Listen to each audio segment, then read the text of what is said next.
Ezel might have fallen short in the last expansion, however he is extremely powerful this time. So today we're going to be looking at the new gold Paladin deck, Raven-Haired Ezel. If you guys enjoy this video, be sure to leave a like and subscribe to the channel. And of course, if you think that there's anything that this deck can do better or changes that you'd make, let me know in the comments section down below. As for how I run the deck though, we're going to be starting off with the Grade 0 Crimson Lion Cub Criff. This actually is relevant to the deck for once, as it procs with one of the superior ride chains to Ezel, so you're probably going to be running this for any Ezel deck in the future, even if we get other options for starters. After him, of course, we run our 4 heal, and then I run 6 draw and 6 front. Again, this is a very aggressive deck. You're building a very widespread field. The fronts will get you a pretty big advantage, and they're just, in my opinion, more valuable than the crits. Moving on to the grade 1s, we have 2 cards which are extremely relevant as they both support separate superior ride chains. The first of which is Knight of Elegant Skill Gareth. When he's placed on rearguard due to one of your card's abilities, you can counterblast 1 and give this unit plus 10,000 power to the end of the turn. That's pretty big on its own. Simply playing him with an ability brings him up to 28,000 if you put him on an extra rearguard circle, and that's massive. It can really deal some big damage to your opponent. Or you can just throw him in a general rearguard slot and either boost or swing with him. So pretty good, adds a lot of utility to the deck, and it's just strong on its own. The other superior ride card that we have is Crimson Lion Beast Howl.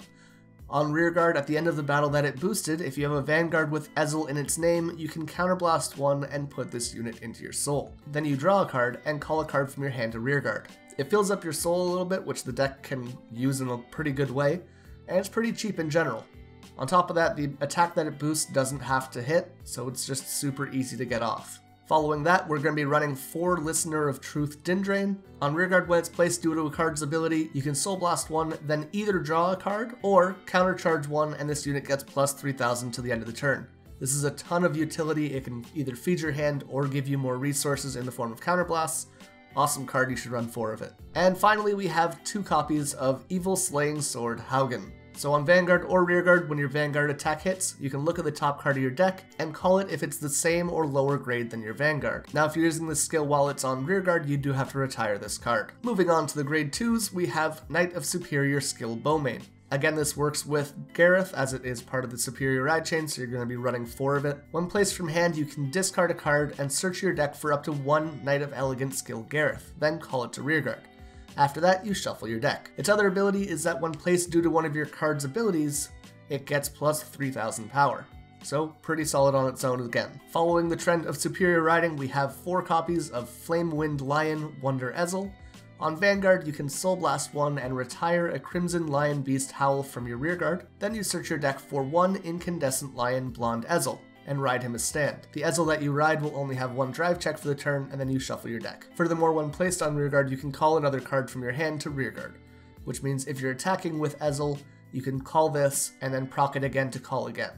So that's pretty strong in general. And the final grade 2 that we're going to be running is 3 copies of Player of the Holy Bow Vivian. So when placed from hand, you can counterblast 1 and Soul Blast 1, look at 3 cards from the top of your deck, and call 1 to rearguard. Then you put the other 2 in the bottom of your deck in any order. After that, this card gets plus 3,000 power to the end of the turn. So again, you're just building your board from calling this card. It chains the same way that Wonder Ezel does, except you have a cost associated with it. On to the grade 3s, of course we're going to be running 4 Incandescent Lion Blonde Ezel. Has the activated hand skill that if you have a Knight of Superior Skill Bowmain, and a Knight of Elegant Skill Gareth on your Vanguard or Rearguard, you can Soul Blast 1 Crimson Lion Cub Criff, and then ride this unit as stand. If your opponent's Vanguard is grade 2 or less, this unit gets -1 drive check. It's a pretty good card, allows you to get to grade 3 early, which is fantastic. And then it also has the ability that on Vanguard, when it attacks, you can call a card from your hand to Rearguard circle. Essentially, you can attack with a card from your Excel circle, attack with your Vanguard, and then call another card onto that Excel circle for 2 big attacks instead of just 1. But what if you didn't want to lose a drive check when you attacked? Well, then you have Raven-Haired Ezel. It has another hand ability, which is if your Vanguard is Incandescent Lion Blonde Ezel, you can counterblast 1 and ride this unit as stand. So obviously the best case scenario is your turn 2 you superior ride to Blonde Ezel and then counterblast 1 with Raven-Haired Ezel to ride. You're not losing any drive checks and you get 2 Excel circles, which is massive. Furthermore, when it attacks a Vanguard, if Incandescent Lion Blonde Ezel is in your soul, you can counterblast one, and until the end of that battle, this unit gets plus 15,000 power and a crit, which is pretty good on its own, but then your opponent's not able to guard it with sentinels from their hand. This is a really strong card, adds a lot of pressure to your deck, and guard restrict is pretty good. One of the biggest strengths of Ezel clans is that perfect guarding becomes a little bit uncomfortable. However, with Raven-haired Ezel, you can't even perfect guard the Vanguard, so it just makes it even that much more awkward for them. Now, a lot of people do run Battlefield Storm Sagramore as well, and that's definitely something that you can tech in. However, I just don't think that you really need it in this deck.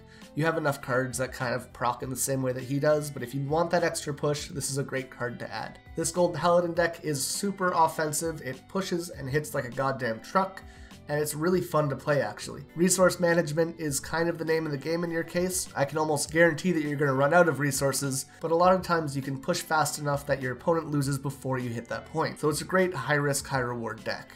Anyways guys, as always, I do want to thank my patrons Decimus, Akuiaza, and Digital Drew 92. They really help support the channel, and if you'd like to join them in supporting the Patreon, you can check out the link in the description down below. With all that being said though, this has been Miracle Trigger. I'm going to try and get one more video out today, so hopefully that's out for you guys. Anyways, thank you guys so much for watching. I'll see you in the next one.